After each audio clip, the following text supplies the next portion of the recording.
projects. I will give a history of him briefly.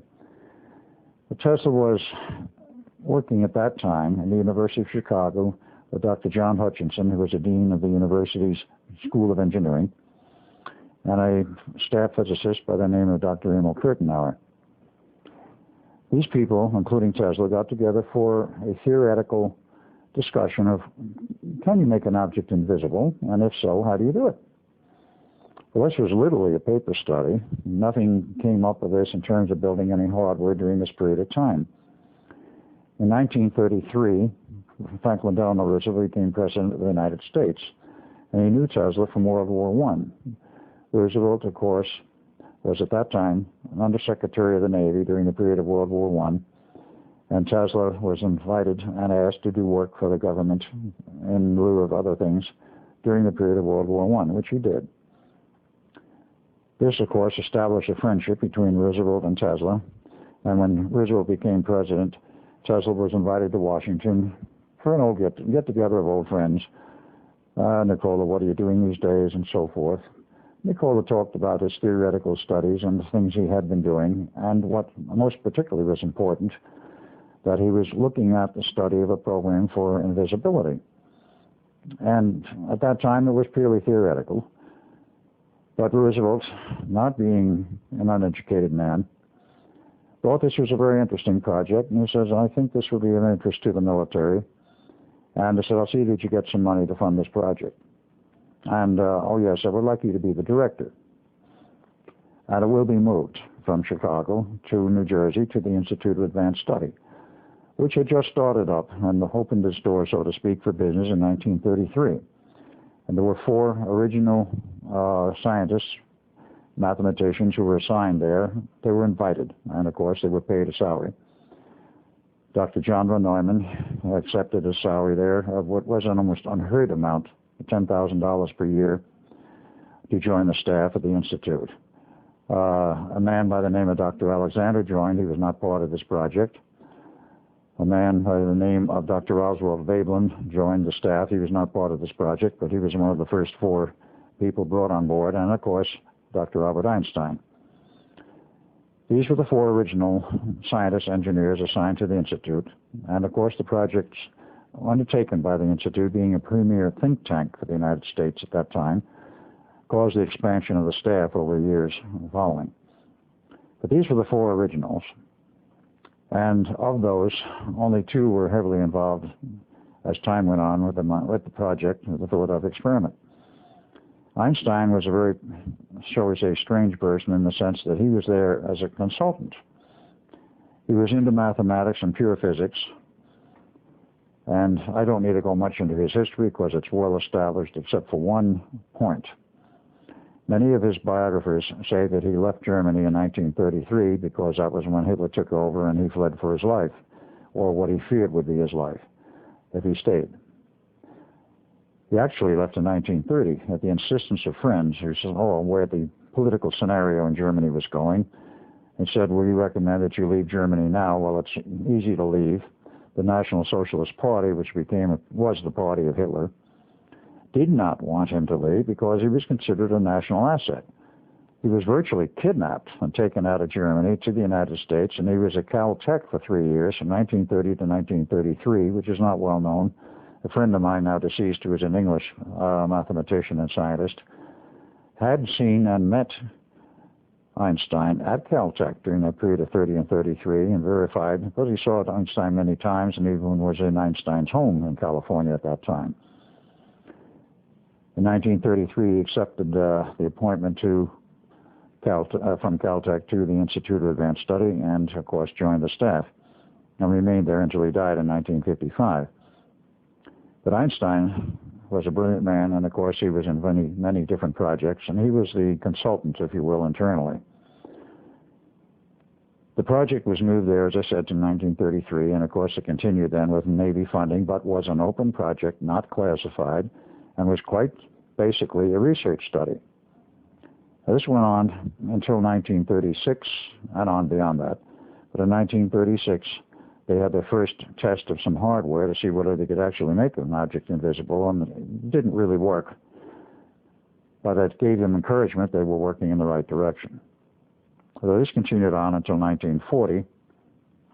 And in the period after I was brought on board with Duncan in January 1940, in September 1940, a very successful test was conducted at the Brooklyn Navy Yard using a small Navy ship, a tender, if you will, about 350 tons, which was dockside but in deep water.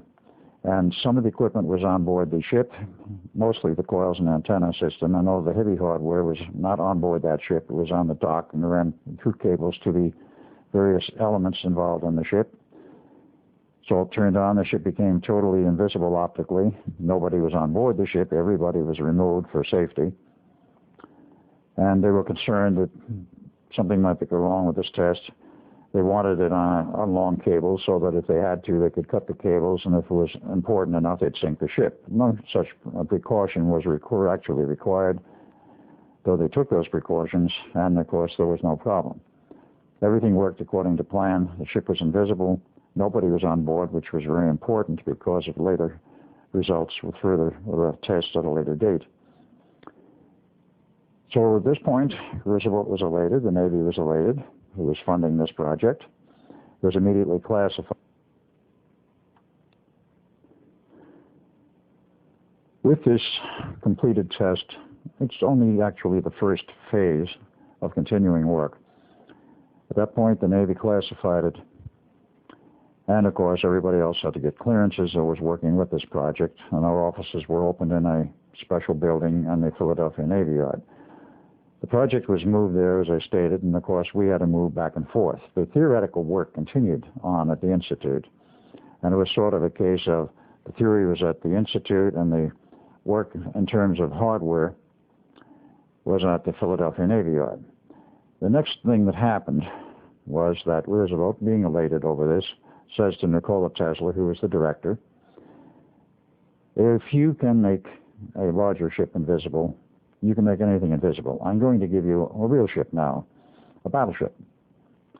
Now here we're going from a ship of some 350 tons with relatively low power to produce a field of invisibility to a battleship of some 30,000 tons. Now it was moved into the back section of the Navy Yard at Philadelphia, and the work proceeded from that point on for quite a period of time, actually until from 1941, which is when it occurred that it was moved in there, until sometime in 42. I need to fill in some other things in the background here in terms of myself and Duncan. While we were there at the Institute, of course, we were living off the grounds of the Institute itself. We had our own little residence. And of course, being young men in the Navy, we were running around town and we were dating and doing all this sort of things. And there's certain things turned up at a later date regarding, let's say, our social life.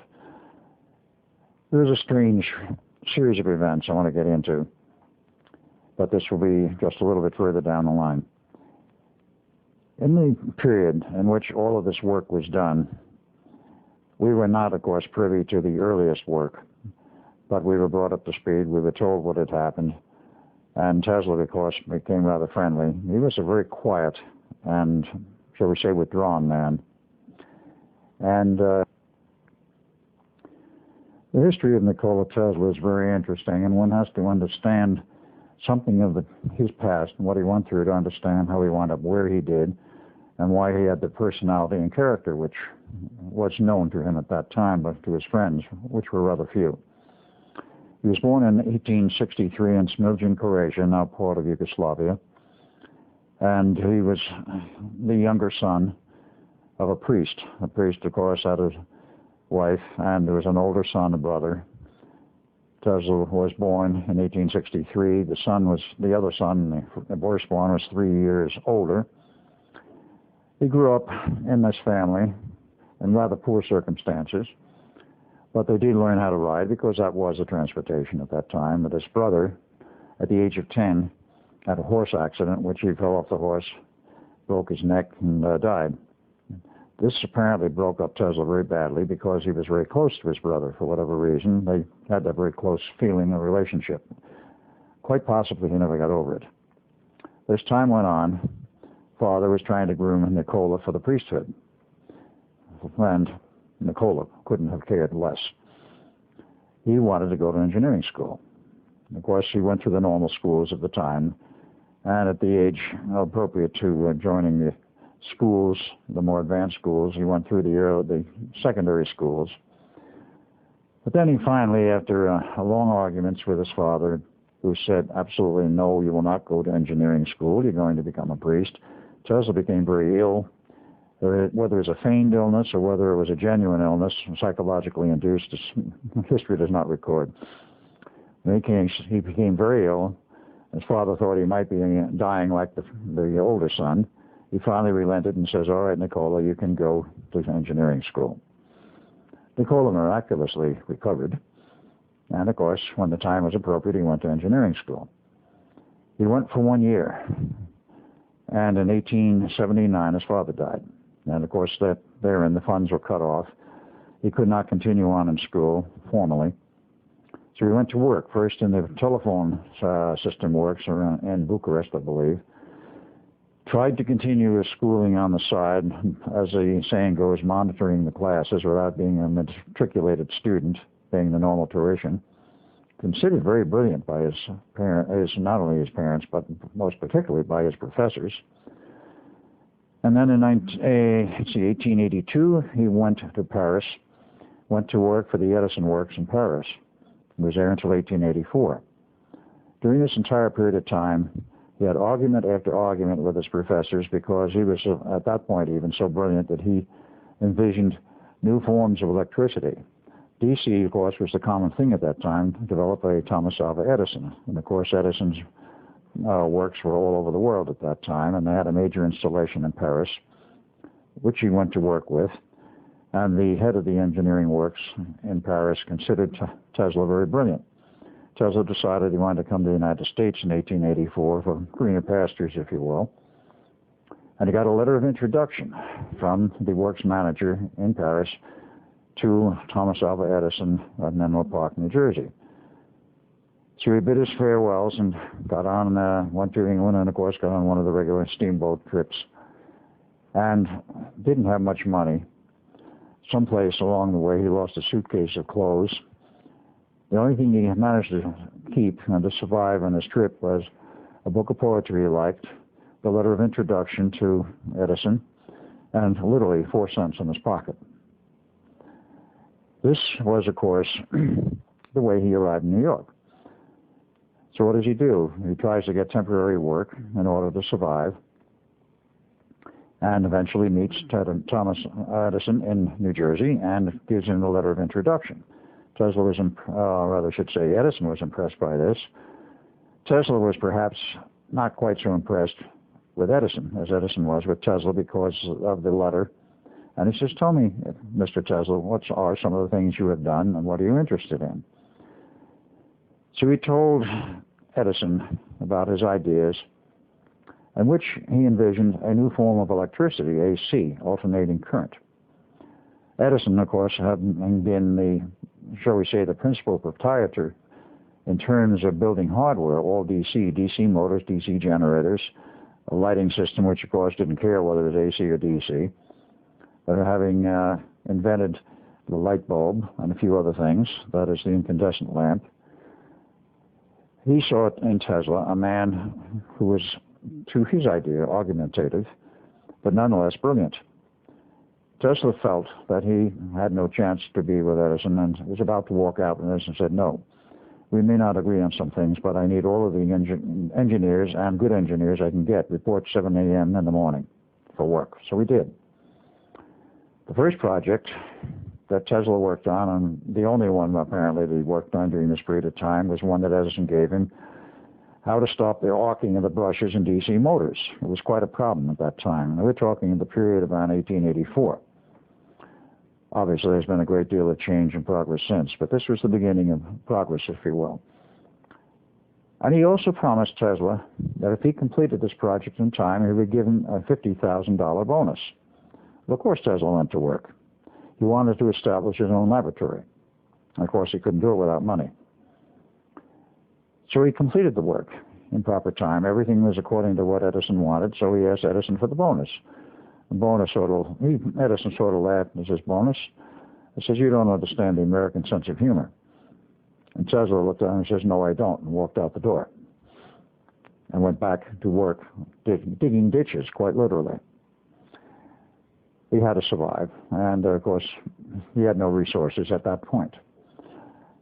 While digging ditches, of course, the word got around New York that he was a brilliant man digging ditches. You had a great deal of capability in the electrical field.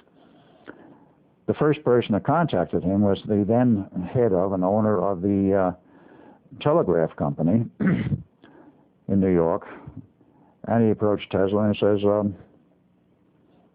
"Mr. Tesla, I would like to have you go to work for me. I've heard about your ideas for AC motors and generators. How much money would it take to establish a laboratory?" And Tesla thought for a moment and says, "Well, I think I could establish a working laboratory and go to work for about $35,000. This man, being the president of the telegraph company at the time, wrote him a check on the spot for $35,000, or so goes the history that is recorded, and says, "Go to work." So he got himself a building and started building his laboratory. He built some of the earliest motors and generators. And interest at that time, when he arrived in the year 1884, was the year that the Institute of Electrical Engineers was founded in New York City. Of course, it persists to this day and is now known as the IEEE, Electrical and Electronic Engineering today, but at that time it was the Institute of Electrical Engineers. Tesla became a fixture there in that he gave many lectures. And at one of them, he demonstrated his AC system of AC power, generators, the lighting, and so forth. A very impressive demonstration. And in the audience, unknown to him at the time, was a man known as George Westinghouse, of Westinghouse Air Brake Company, Westinghouse Rail Car Company, a man who already had a lot of money and was very successful in business. Westinghouse liked what he heard. He says to Tesla after the lecture's over, "Would you join me for dinner at the Waldorf?" And he said, "Of course." They discussed the history. They discussed the possible future for Tesla.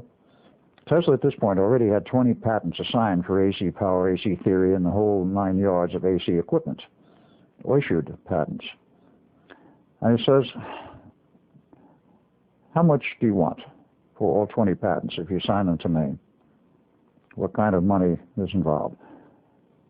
Well, I'm sure they negotiated for a period of time, but they finally worked out a deal, which history says Westinghouse gave him a check outright for assignment of all of his patents to the Westinghouse Company for $1 million cash. This was in approximately 1887. A lot of money in those days. Oh, yes, and we'll give you a royalty, $1 per horsepower for every AC motor and generator we build. But Tesla was very much in business over that, and of course his laboratory expanded, and he continued his work. Well, in 1888-89, there was a commission appointed out of England to see who would build the first hydroelectric power station in the United States. And I might add, during this period of time, there was a great deal of animosity between Tesla and Edison. Edison never lost a chance to prove, perhaps, or attempt to prove that Tesla's AC system was really very dangerous. Of course, Edison wanted to continue using DC power and generating DC equipment, hardware, and keep the whole DC system going. Tesla won the contest to build the first hydroelectric power system at Niagara Falls, which was completed about 1891, AC power, of course. And because of the nature of AC, you can use transformers. You cannot with DC, obviously. To those, of course, who understand electricity, transformers and the whole 9 yards of this. You can use a transformer, step up the voltage, and transfer the power via high voltage and lower current at very great distances. The first city in the country with power from the new Niagara power plant was, of course, the city of Buffalo, 35 miles away. Well, that was a great accomplishment in those days. We don't think anything of that today, but this was the beginning of progress. Tesla was busy doing many other things, and in his history, he actually had 400 patents issued to him. And this information is available at the Belgrade Museum today. He was also involved in other things besides the AC power. He became involved with the Columbian Exposition in Chicago. He supplied the power, generating all the power for the exposition. And there are photos were taken of the Westinghouse Tesla system, which I have, believe it or not, slides taken in 1892. A little bit foggy, but they are of interest to show the history of that exposition. In fact, they had a great exhibit there of Tesla and Westinghouse. And GE, which was, of course, backing a certain man by the name of Edison, also had an exhibit. In 1893, Tesla exhibited and tested and showed publicly a radio-controlled model boat. Now, this is the use of a radio system before the turn of the 20th century. In 1898, he again demonstrated it at Waldorf Astoria, not the Waldorf, sorry,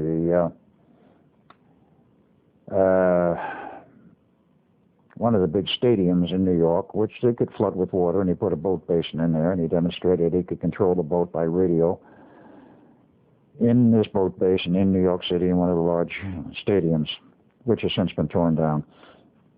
1899, he goes to Colorado Springs to do his research, just general pure research. He wanted an area totally away from the city, in the boonies, if you will, and it was very much in the boonies. And he took power, of course, from the local power generating system, which was in Colorado Springs, built his huge Tesla coil, and he wanted to demonstrate and prove that it could prove and demonstrate conclusively that power could be transmitted a great distance without wires, without any visible means of transmission. History says, and he proved that he could do this and light light bulbs 26 miles away from ground zero. But in the process of his tests and building this gigantic Tesla coil and associated apparatus, he quite literally burned out the power station in Colorado Springs. He apologized over this, and he went down and personally helped rebuild it. He also claimed that he had communications with somebody from off-planet. Well, this, of course, made great press. Whether or not anybody believed him at the time, which is hard to understand whether anybody would believe him in those days because of the very materialistic views then prevalent. But nonetheless, it made press. He closed up the operations at Colorado Springs, came back to Long Island, and of course one of the people backing him at that time was J.P. Morgan.